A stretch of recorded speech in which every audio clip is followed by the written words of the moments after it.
Well, it is 9:30 and it's June 29, and this is our last night in our house here on campus at the school that we've been at for about 6 years.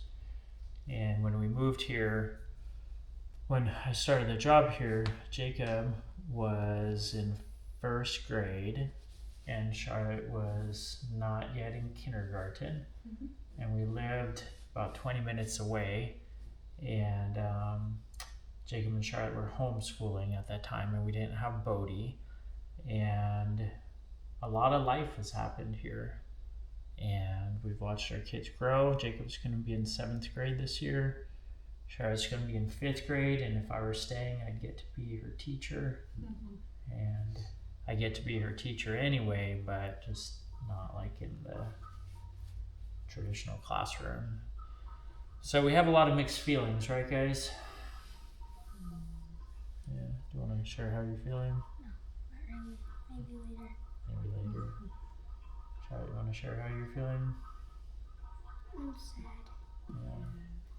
What are you sad about? I'm just sad that we're gonna leave, but I'm also excited that we get to see Europe. Yeah. We're gonna miss a lot of people. This evening I went out and I put the campus animals away. We live on campus now, and put the sheep and the goats away and the chickens, and it's just so beautiful at sunset, and we're just gonna miss that. So a lot of mixed feelings. I know that I'm really glad about being able to take a year and invest in my family and grow in faith and just have an adventure and all of those things. But at the same time, like, this has been just a really formative place for us, and we've really enjoyed it, and I think we're gonna miss it a lot. How are you feeling? Yeah, I'm so tired.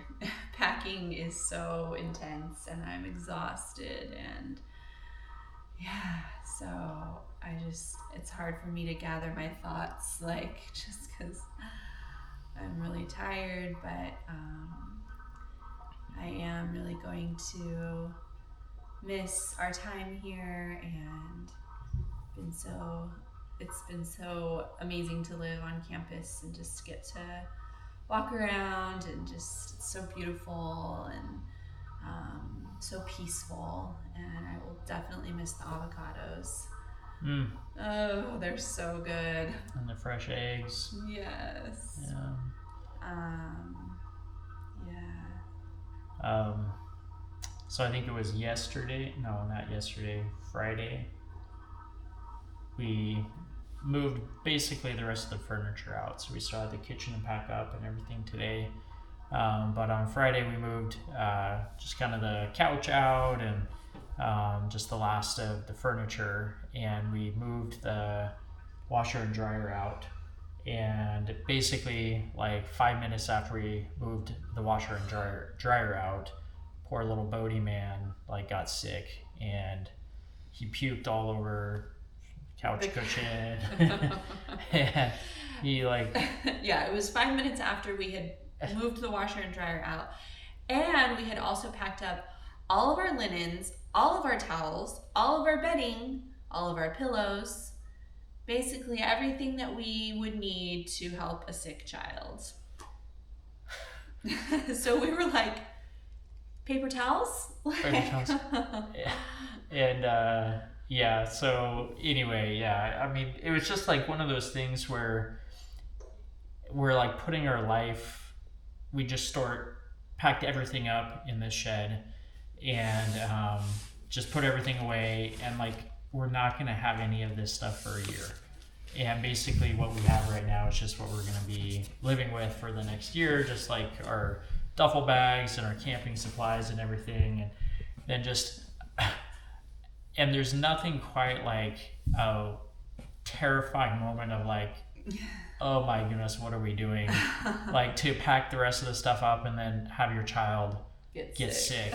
And then it's like, oh my goodness, like if he gets sick this summer when we're camping, and just the reality of like, how do you wash your stuff when you're camping? And just like the fear of like, what are we doing? Like, why are we just packing up all of these comforts of home? And anyway, just had to clean up the little guy, and like he wanted a pillow, and I think Rachel like gave him some dish towels. All I had left were dish towels, so I folded 2 dish towels up, and I was like, "Here's your pillow."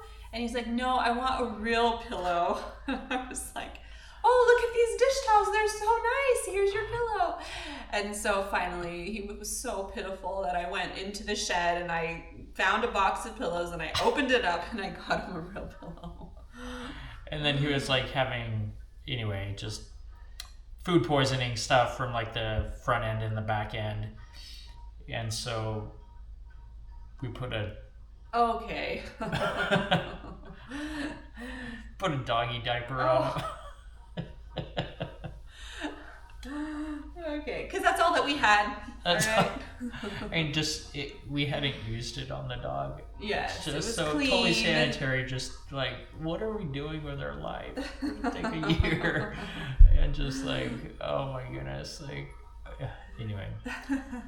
So, but I think we're all really excited, and it's just the moving process is really hard, and then like the terror of like, what are we doing?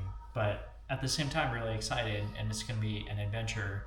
And I know that once we go, it's going to be okay. But just kind of the anticipation where we're not quite there, but we're like, just kind of the finality of being here and all that we know, kind of moving out into the unknown. It's just pretty scary. It's helpful for me that we did this before when we moved to Costa Rica and we survived. Yes. And so that's really helpful. I think for our kids, like Jacob and Charlotte had that experience, but they were pretty young and they don't really remember that a whole lot. So, just big emotions. I know Charlotte's really excited, but she was just kind of telling us about how she was just really going to miss her friends, and she's going to miss her doggy. We got to take her doggy down to Grandma Brooks' house, and she's going to take really good care of her, but just a lot. So, Jacob, do you have any final words before we go to bed? So, anyway, I love you guys. I'm glad that we get to do this adventure with you. Yes, it's gonna be good. Adios.